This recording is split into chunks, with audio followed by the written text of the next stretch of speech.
let me tell you this. I have a problem with people who don't vote. I have no problem with any Kenyan who votes for anybody, because it is through voting and through a competition that we get the best for our country so that we can move forward. So congratulations to all of you, and I want to assure you that because of the opportunity that you have given us, we want to make you proud. We want to change our country.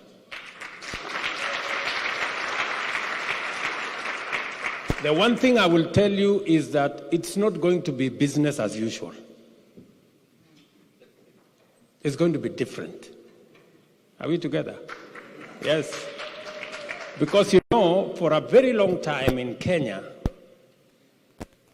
Kenya has been said to be a country of great potential, which it is. But we have failed to unlock that potential, not because the citizens don't want, but because the leaders have not done their part. Many a times, listen, many times we know what is right, but sometimes it's not politically convenient to do it.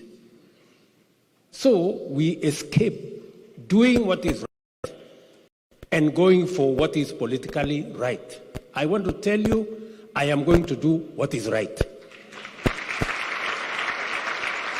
As to whether it is convenient politically, as to whether it is popular, that is secondary to me. We must do the right thing so that we can take our country to its rightful place. All of us here, we agree that Kenya is a great place. That I believe with the whole of my heart. And I believe we can change Kenya in our lifetime.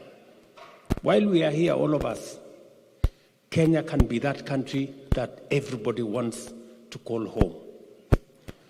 And that is what we are going to do. So to you who are here today, I am very proud to be in your midst. I am very proud to be a Kenyan, and I believe together we can change this country.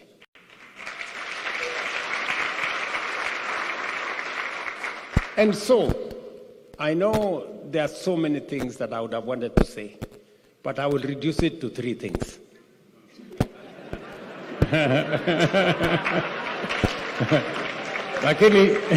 Lakini sio ile mambo matatu. Yeah? Sio ile mambo matatu. Number 1, my mission is to achieve 3 things, simply. Number 1 is to unite our country, to unite Kenya. You know, we went to the polls, we had a competition, we were told there is something called deep state, we were told there is something called system, but the people of Kenya decided. And because the people of Kenya have decided, we have no option but today to work together as leaders from the different formations, as Kenyans, from all the communities, as people from different faiths, knowing all of us that we are one people, belonging to one nation and having one destiny. That we must do. And it is the reason why you find us here in this meeting, not as Kenya Kwanza or Azimio. We are here as Kenyans. And we have come to represent our country. Today, we work together. We work together as leaders. We Kenyan, you know. to make sure that we have a country that we are proud of. And I'm going to do three things that is in our manifesto. Number one, we're going to make sure that we invest appropriately and correctly in agriculture. When I came into office, I said we are not going to subsidize consumption. We are going to invest in production. The price of unga a year and a half ago was 220. Today, it is 100 shillings because we invested correctly. We are going to continue to invest in that space, in making sure that our dairy, our horticulture, our agriculture in general has the necessary support to make sure that we enhance our production. Let me give you an example. We spend 500 billion every year to import food items into Kenya.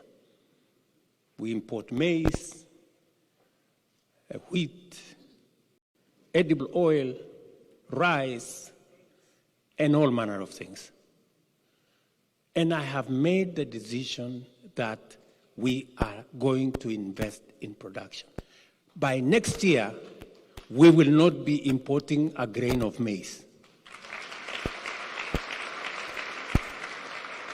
We will move on to rice. We will move on to wheat. And in 5 years, the $1 billion we use to import edible oil, I want to make sure that sunflower, soya, canola, palm oil are all grown in Kenya, and we don't have to import again. Already, last year, we've started the journey on soya and sunflower. We are on course on canola. We've already gotten the seeds. And it is going to help us as a country reduce the foreign exchange that we use to import food when we can actually produce that food in Kenya. Tunaelewana? Number two is education. We need to make sure that our education is accessible, is affordable, and is relevant. And that is the reason why we have changed the funding model of our education. It wasn't working. Many of you, if you are following events in Kenya, most of our universities were struggling because they didn't have money. Because we promised them 80% scholarship, we gave them 40%, and we did nothing about it. We have changed the model, and we are going to make sure that our education is fit for purpose, equips the most important asset we have, our human capital, and to make sure that it works for Kenya and it works for where we want to, the partners that we want to work with as we deploy our labor in many parts of the world. We are spending at the moment $5 billion every year on education. $5 billion US. And we want to make sure that investment has a payback. So we are sorting out education, making sure that our education, as I said, is accessible, is affordable, and is relevant. Number three, I'm talking about cost of living. Number three, we are going to make sure that we deal with our health delivery mechanism. Why? About 1 million Kenyans every year end up in poverty because of hospital bills. I know many of you guys seated here, occasionally you are asked to pay hospital bills. True or not true? All the time. Not occasionally.